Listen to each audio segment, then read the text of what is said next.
White Fang, Chapter 3, The Hunger Cry. The day began auspiciously. They had lost no dogs during the night, and they swung out upon the trail and into the silence, the darkness, and the cold with spirits that were fairly light. Bill seemed to have forgotten his forebodings of the previous night, and even waxed facetious with the dogs when, at midday, they overturned the sled on a bad piece of trail. It was an awkward mix-up. The sled was upside down and jammed between a tree trunk and a huge rock, and they were forced to unharness the dogs in order to straighten out the tangle. The two men were bent over the sled and trying to ride it when Henry observed One Ear sidling away.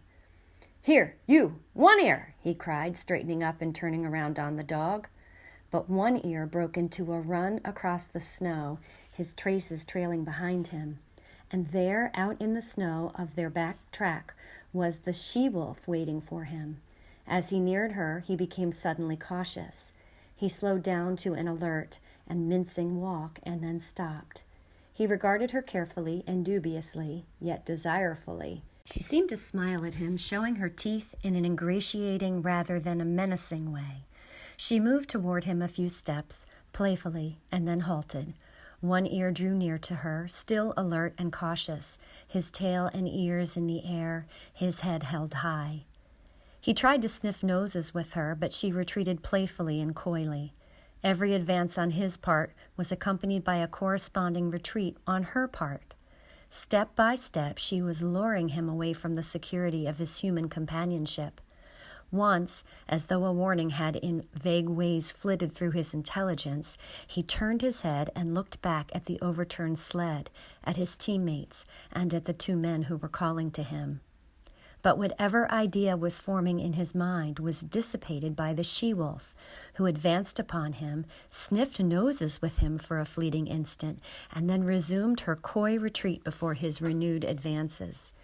In the meantime, Bill had bethought himself of the rifle, but it was jammed beneath the overturned sled, and by the time Henry had helped him to right the load, One Ear and the she-wolf were too close together and the distance too great to risk a shot. Too late One Ear learned his mistake. Before they saw the cause, the two men saw him turn and start to run back toward them. Then, approaching at right angles to the trail and cutting off his retreat, they saw a dozen wolves, lean and gray, bounding across the snow. On the instant, the she-wolf's coyness and playfulness disappeared. With a snarl, she sprang upon One Ear. He thrust her off with his shoulder, and his retreat cut off, and still intent on regaining the sled, he altered his course in an attempt to circle around to it. More wolves were appearing every moment and joining in the chase.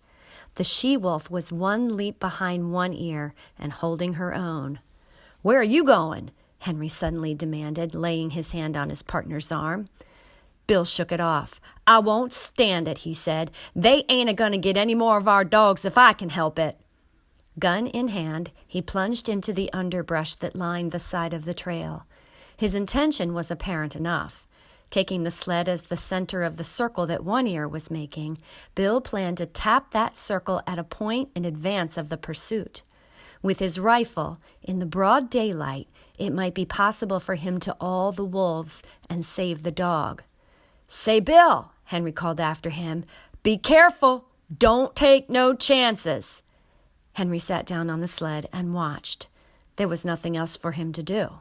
Bill had already gone from sight, but now and again, appearing and disappearing amongst the underbrush and the scattered clumps of spruce, could be seen One Ear. Henry judged his case to be hopeless. The dog was thoroughly alive to its danger, but it was running on the outer circle while the wolf pack was running on the inner and shorter circle. It was vain to think of One Ear so outdistancing his pursuers as to be able to cut across their circle in advance of them and to regain the sled. The different lines were rapidly approaching a point. Somewhere out there in the snow, screened from his sight by trees and thickets, Henry knew that the wolf pack, One Ear, and Bill were coming together. All too quickly, far more quickly than he had expected, it happened. He heard a shot, then two shots in rapid succession, and he knew that Bill's ammunition was gone. Then he heard a great outcry of snarls and yelps.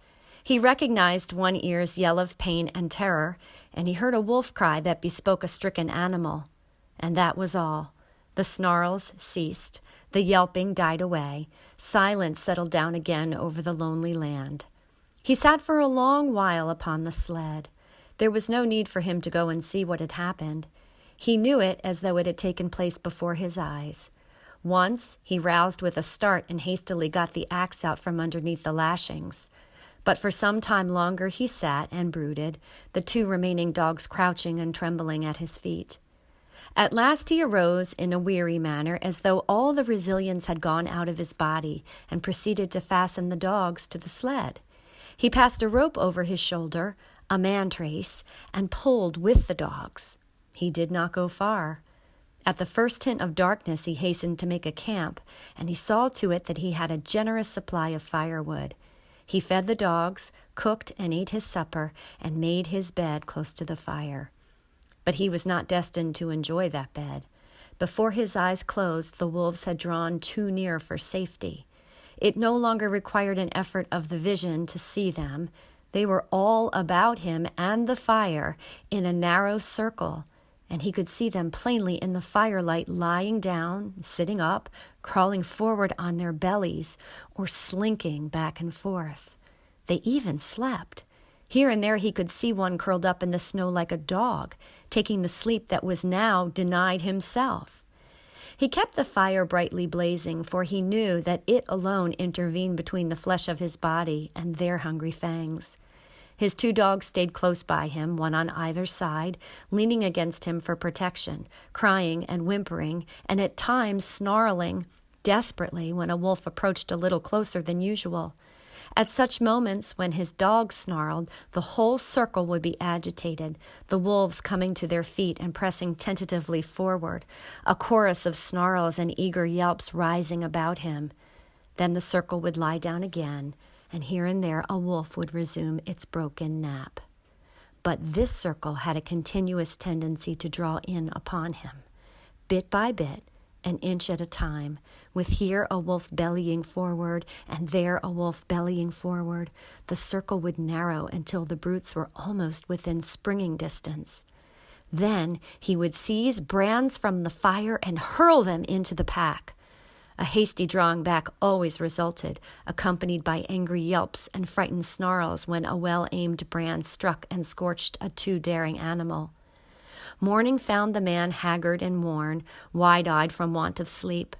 He cooked breakfast in the darkness, and at 9 o'clock, when, with the coming of daylight, the wolf pack drew back, he set about the task he had planned through the long hours of the night.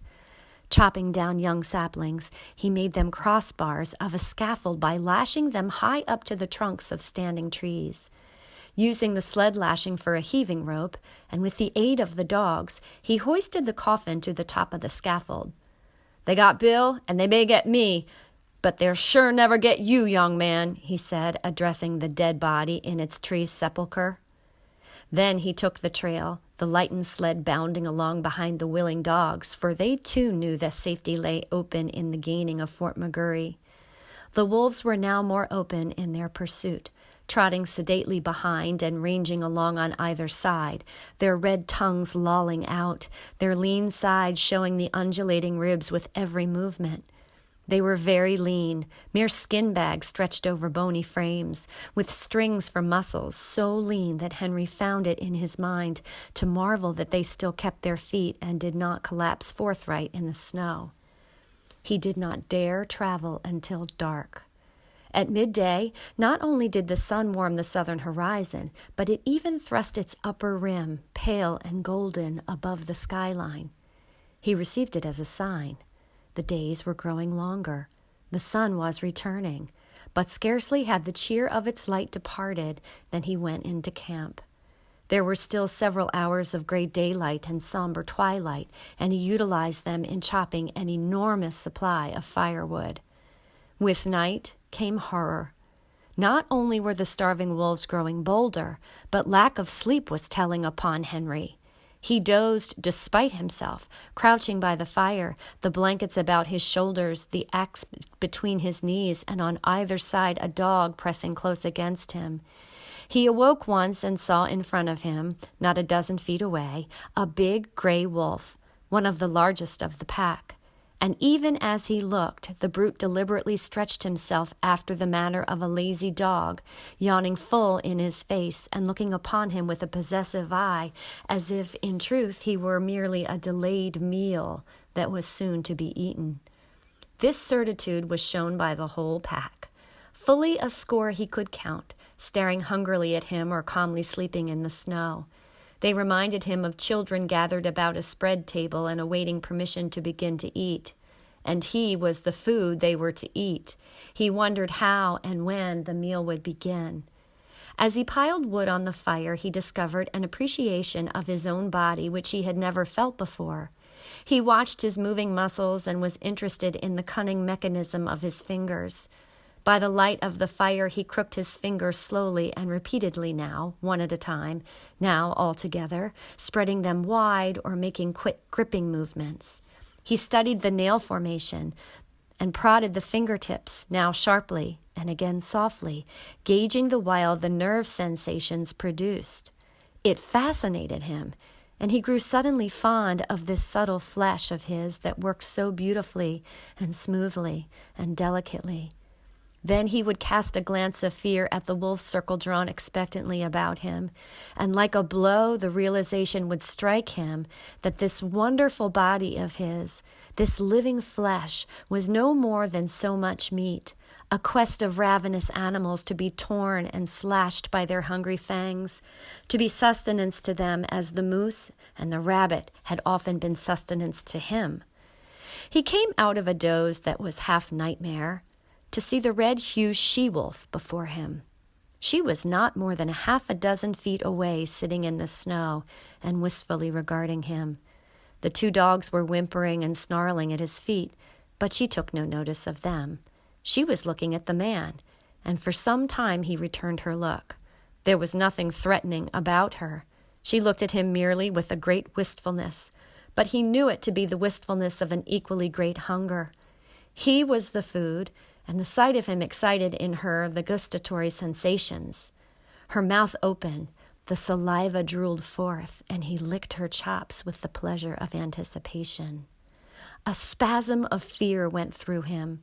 He reached hastily for a brand to throw at her, but even as he reached, and before his fingers had closed on the missile, she sprang back into safety, and he knew that she was used to having things thrown at her. She had snarled as she sprang away, baring her white fangs to their roots, all her wistfulness vanishing, being replaced by a carnivorous malignity that made him shudder. He glanced at the hand that held the brand, noticing the cunning delicacy of the fingers that gripped it, how they adjusted themselves to all the inequalities of the surface, curling over and under and about the rough wood, and one little finger, too close to the burning portion of the brand, sensitively and automatically writhing back from the hurtful heat to a cooler gripping place. And in the same instant he seemed to see a vision of those same sensitive and delicate fingers being crushed and torn by the white teeth of the she-wolf. Never had he been so fond of this body of his as now, when his tenure of it was so precarious. All night, with burning brands, he fought off the hungry pack. When he dozed, despite himself, the whimpering and snarling of the dogs aroused him.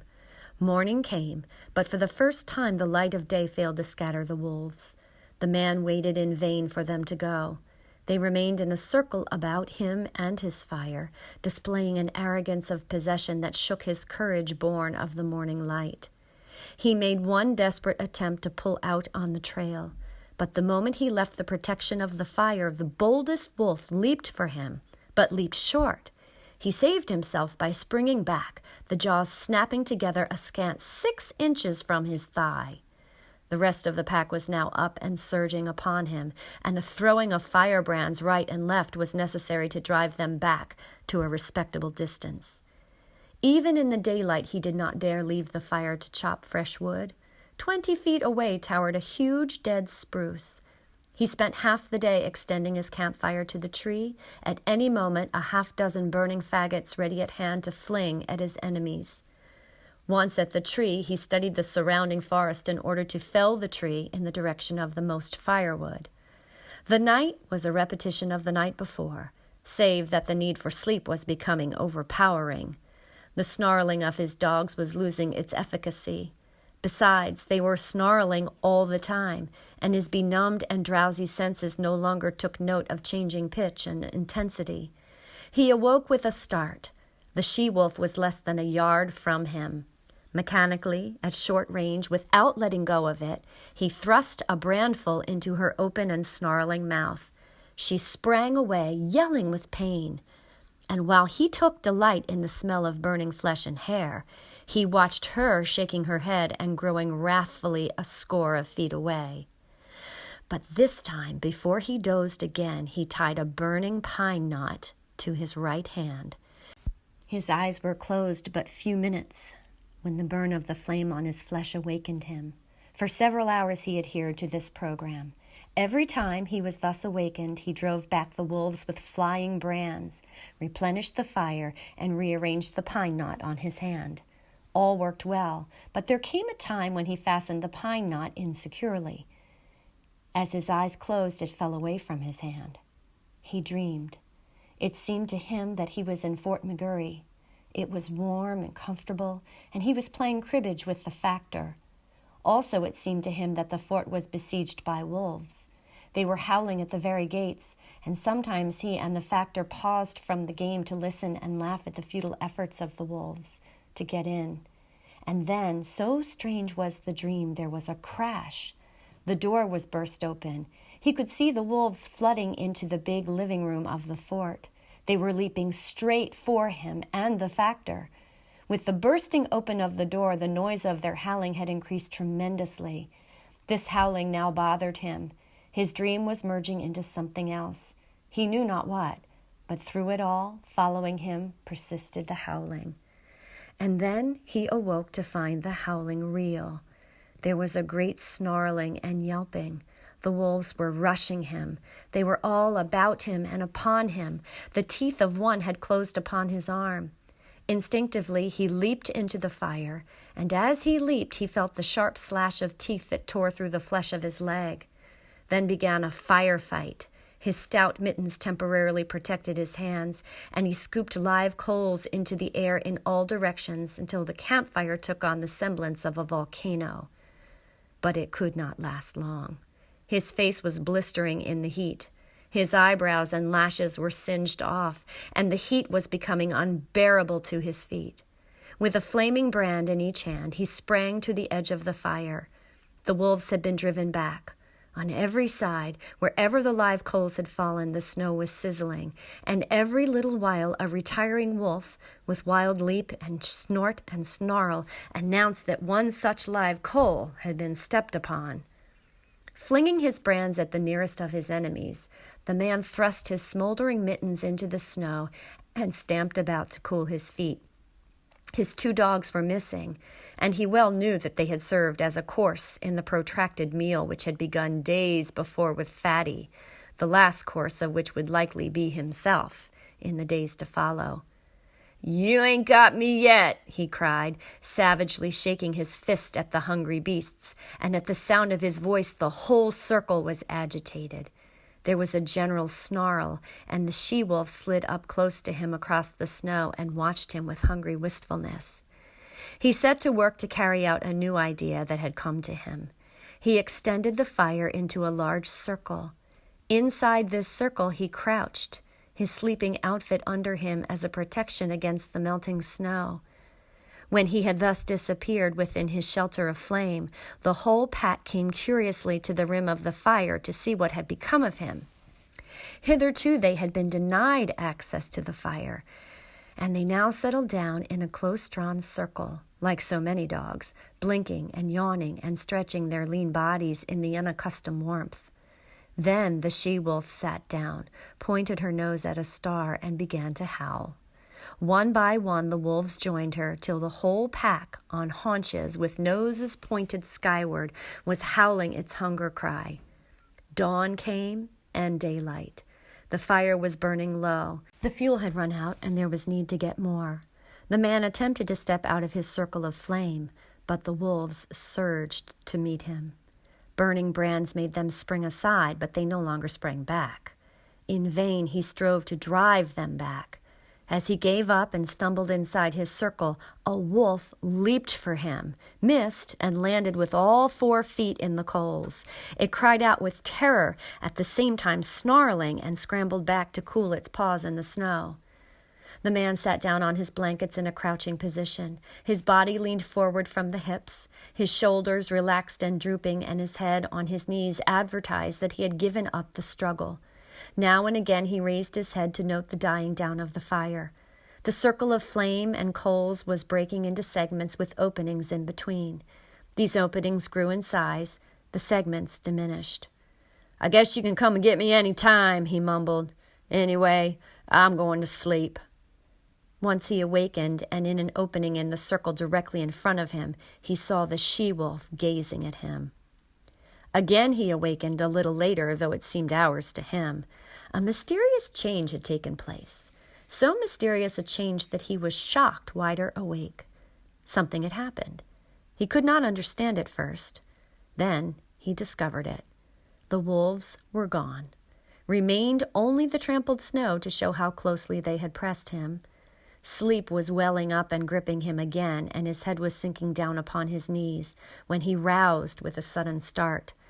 There were cries of men and churn of sleds, the creaking of harnesses and the eager whimpering of straining dogs.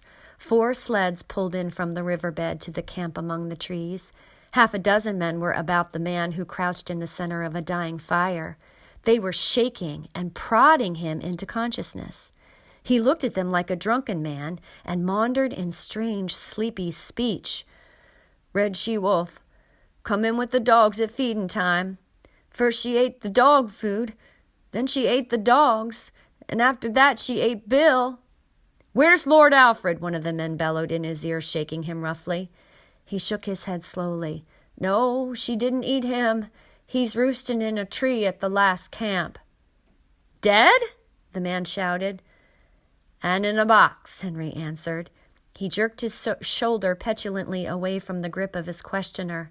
"Say, you let me alone. I'm just plumb tuckered out. Good night, everybody." His eyes fluttered and went shut. His chin fell forward on his chest, and even as they eased him down upon the blankets, his snores were rising on the frosty air. But there was another sound. Far and faint it was in the remote distance, the cry of the hungry wolf pack as it took the trail of other meat than the man it had just missed.